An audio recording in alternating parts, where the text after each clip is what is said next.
This is Rene from iMore.com, and right now we're looking at the brand new iPad Mini 3. It looks identical to the iPad Mini 2, but it's got Touch ID now, it's got a gold finish option, and it's got 128 gigabytes and 64 gigabytes of storage at a cheaper price than ever. So the display isn't any better than last year, and that's a shame because the iPad Air 2 is now laminated, it's got a full color gamut, and it's got anti-glare. So this is lagging behind now, not just a step behind, but a couple steps behind.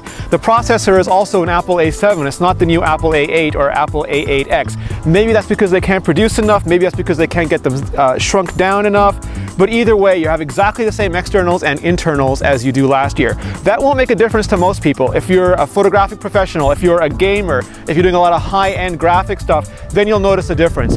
Most people, most of the time, it's still going to be fine.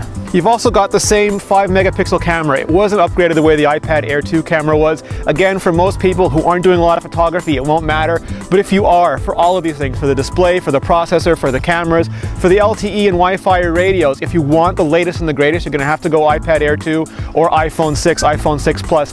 The biggest difference with the iPad Mini 3 is you now have Touch ID, so you can unlock your iPad with the touch of your finger. You can also authorize payments to the App Store, to the iTunes Store, to the iBook Store, and because there's a Touch ID API, you can also use it to unlock your password manager or to unlock your banking application. And with Apple Pay, you can even pay online to any retailer that accepts it. It's a huge difference in convenience. If you had Touch ID before on your iPhone, you probably really missed it on your iPad. Now you can have it on both.